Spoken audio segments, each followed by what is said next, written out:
Hi, I'm Arun George, and you're listening to Three Things, the Indian Express news show.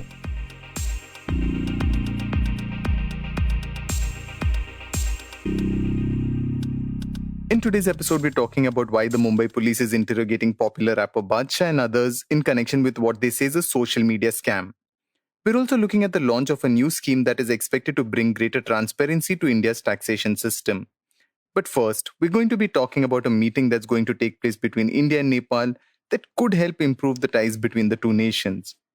The website of Nepal's Ministry of Foreign Affairs says that Nepal and India enjoy excellent bilateral ties, but an objective assessment of the ties between the two nations wouldn't be as cheerful. Ties between the two nations have been steadily worsening over this year. It started with Nepal amending its official map to include land that India says is its territory. There have been no talks between the two nations so far to resolve this. There have been other minor incidents as well. Facing opposition from within his party, Prime Minister KPS Oli accused India of having a hand in it. He also caused a flutter in India when he claimed that Lord Ram was from Nepal in the same week that the foundation stone was being laid for a Ram temple in Uttar Pradesh's Ayodhya. Then, Nepal took exception to India's foreign minister saying that Gautam Buddha was one of the greatest Indians. All this might explain why a meeting between Indian and Nepalese representatives will be closely watched next week. We're now speaking with Shubhajit Roy, who is the Indian Express's associate editor covering foreign affairs, about why this meeting matters. So, Shubhajit, we've been talking a while about these exchange of words between India and Nepal, and for a few months now, and finally we have some kind of talks between the Indian and Nepal governments. What is this meeting that's expected to take place next week? So, India, as it does with almost all its neighboring countries except for Pakistan, it develops some infrastructure, helps in some projects, and does some of these infrastructure building projects with all the countries. So, with Nepal also, India does a host of lot of projects which range from building railway lines to building roads or post earthquake reconstruction work or college or border checkposts. So there is a review meeting of all the projects which is going to take place next week. The date has not been announced yet, but it's most likely going to be on 18th of August. And from the Nepalese side, it will be chaired by the Foreign Secretary of Nepal, Mr. Shankar Das Bairagi. And from the Indian side, it will be the Indian ambassador in Nepal, in Kathmandu, Mr. Vinay Mohan Quatra. Now, this will take place in Kathmandu and it will be held through video conferencing because of the pandemic situation in the country.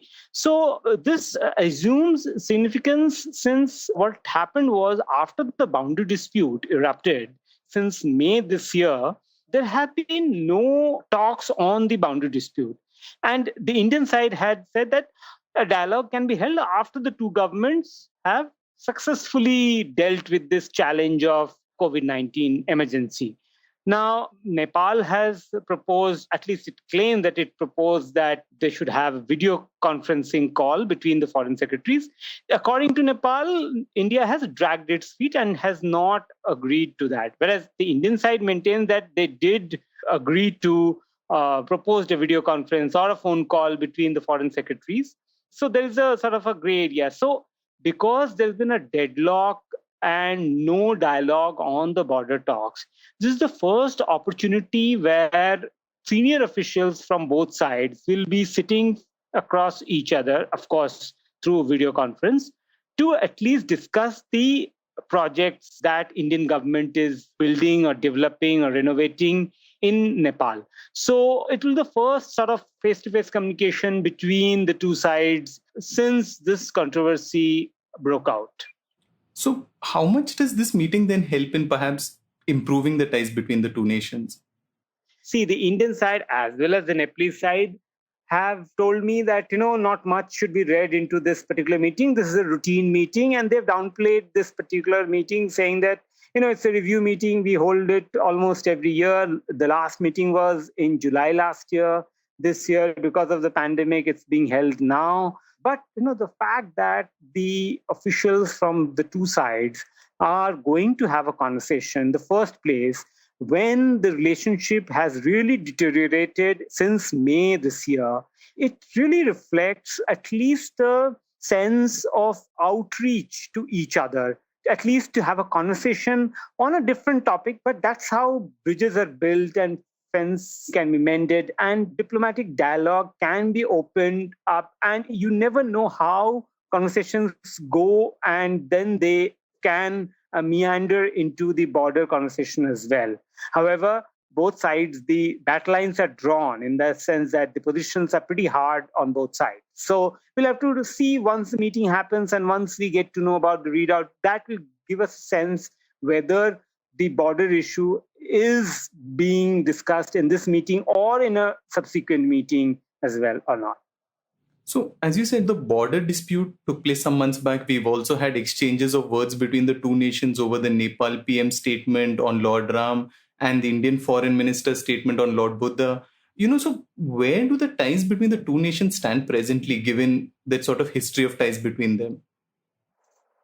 Well, I'll say that this to me reflects how distant the two countries have become in diplomatic dialogue. When, you argue with each other on mythical or historical figures and sort of pick a fight on their citizenship of an historical figure, that really tells you how badly the relationship has been impacted in the latest round with the Kalapani border dispute. So that gives you a sense of how distant we are, despite the shared common heritage, common religious beliefs, or common cultural and also political and economic contacts that they have. Because the Indian side had made it clear that this artificial enlargement of claims in the form of Kalapani border dispute is not based on historical facts or evidence and is not tenable. But the Nepalese side obviously also claims that they have a rightful claim. So that is where the relationship is, and the space for diplomacy is there now with this particular meeting. It really opens up possibilities of a rapprochement, possibly in the next few months or next few years. We'll have to see how this goes. Also, what does India want from the Oli government in terms of setting the ground for talks on the border issue?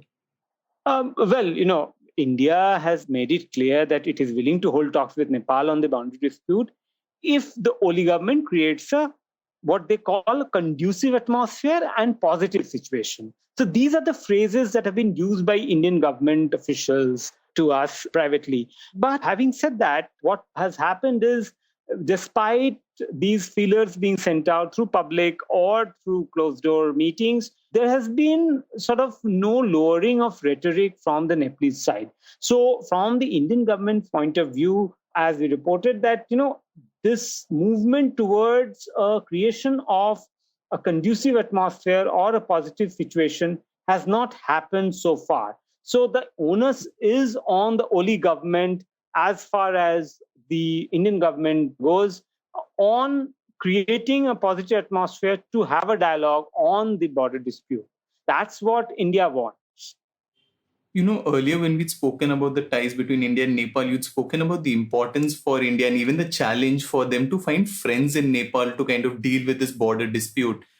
Has that changed in any way since the border dispute and overall this time? Well, India has friends in Nepal, but possibly the diplomatic space, political space is much narrower now because of a third actor in play, which is China.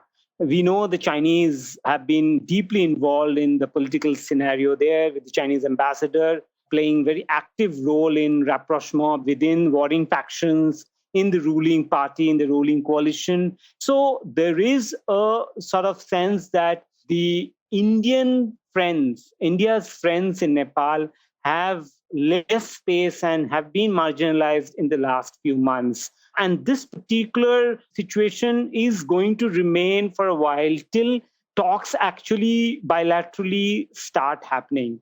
We know that there have been formal contacts between Nepal and China. Even yesterday, I believe there was video conferencing between Nepalese and the Chinese Foreign Ministry officials. So there is sort of a space there which has been taken by China, by Beijing.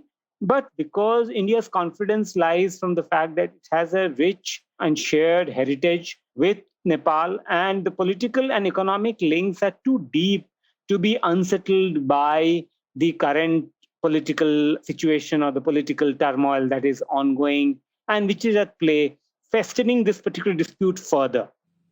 So, as you mentioned, the Chinese ambassadors had a major role to play in the government even staying active in the current scenario, even the term of Prime Minister KPS Oli. But how much of a cause of concern is the political turmoil in Nepal for India presently?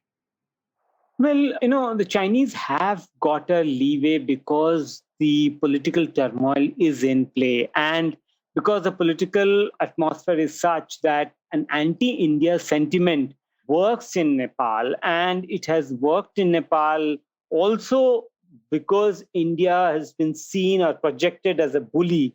And that particular situation has led to political turmoil within the ruling party. We know Prachanda versus Oli. There has been war of words, and Chinese ambassador has played a key role. So this political cleavage obviously is being exploited by the Chinese ambassador and the Chinese establishment there. But because India has a long-lasting relationship with a lot of these Nepalese leaders, it's a matter of time before possibly this political turmoil subsides and gives a window of opportunity for the Indian government to step in again and become much more active and sort of improve the relationship without being seen as a bully, without being seen as a big brother, rather as former External Affairs Minister Sushma Swaraj once said that for Nepal, India is not a big brother, India is an elder brother.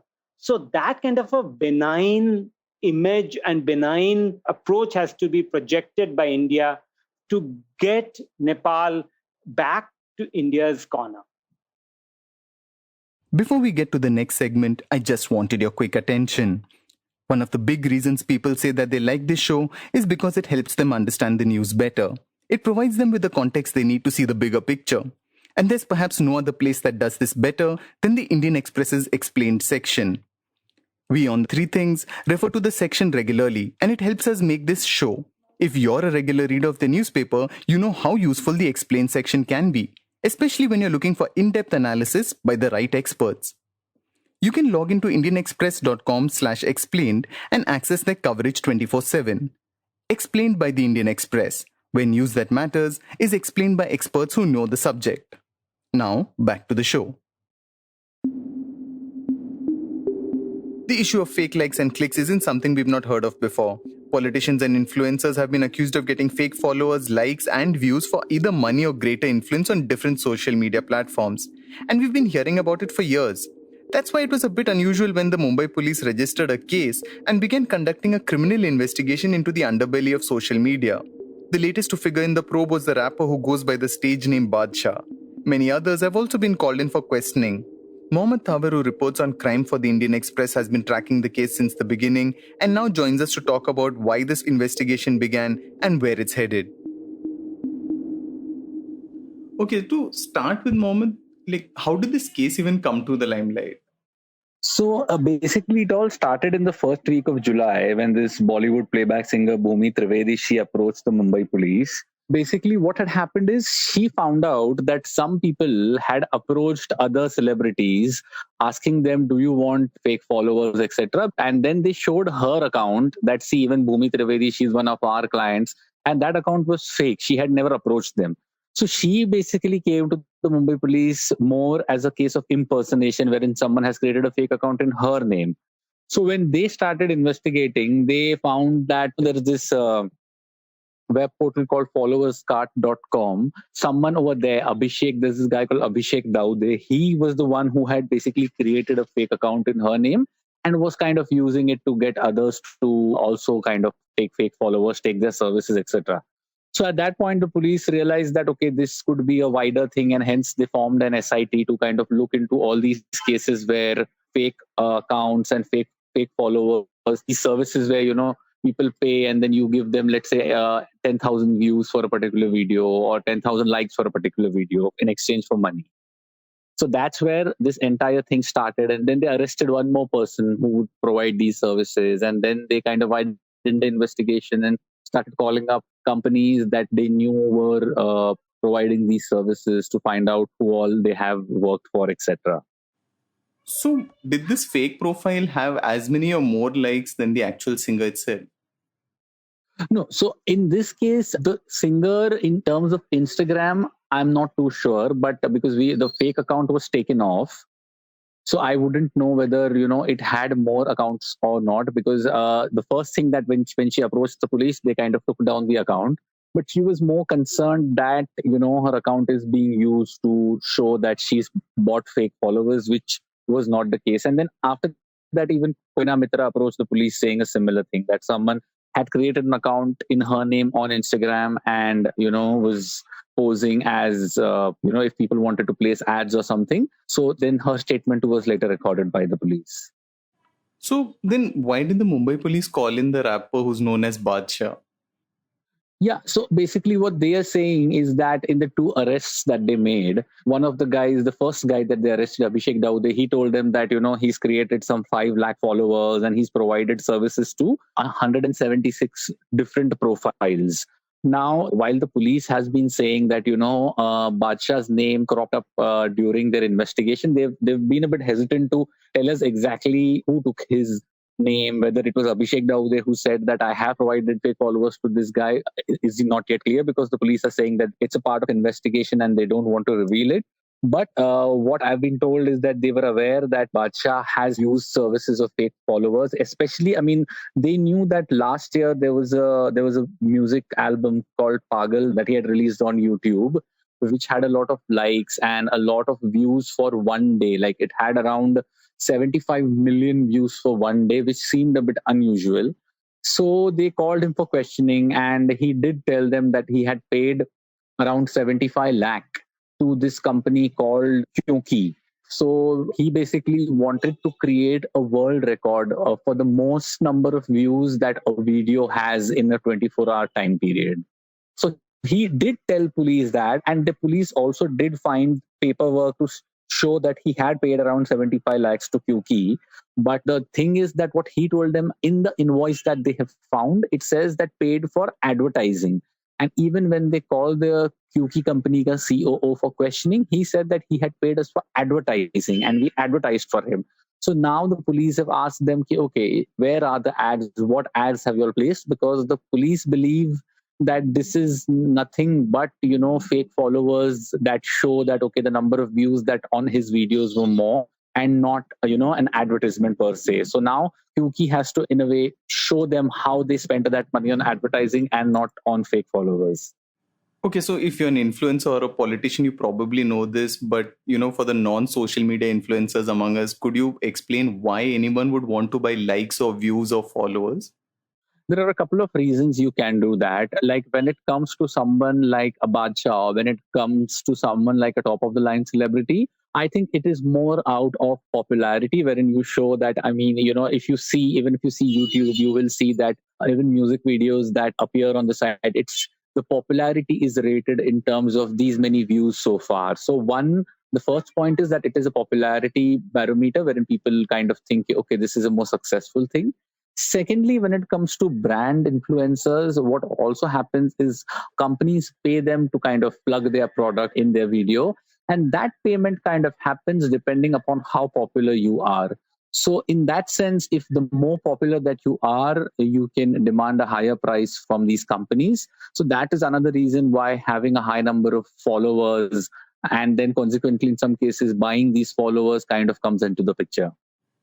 Okay, so this practice has been on for a while. We've had some of the nation's top politicians being accused of using click farms ahead of polls, even perhaps driving up their own followings on social media. Is this even really a police case? As in, what case do the police say they have in this case? Yeah, exactly. See, that I think is an important aspect of this entire issue, because, see, before this, there have not been any police cases per se when it comes to these fake followers. In the past, for example, in 2019 January, there was a lawsuit in New York where the judge kind of asked a social media company to fold up because they were providing fake followers. But the law around this is very vague. So, like you said, one knows that these services are used by everyone from PR companies before a movie is released to a politician. We see a lot of these paid trends that happen. And even those paid trends eventually come down to having fake followers that then trend those things. So this is, prevalent and everybody knows about it. Now, here, when the police has registered a case, it kind of muddies the waters, because I also spoke to a few lawyers regarding that. What they told me is that, see, if there is no specific law around this and there is a need for that, but till the time there is a law that addresses this particular concern for fake followers, they can still take recourse to Section 468 of the Indian Penal Code, which talks about, creating forged electronic evidence.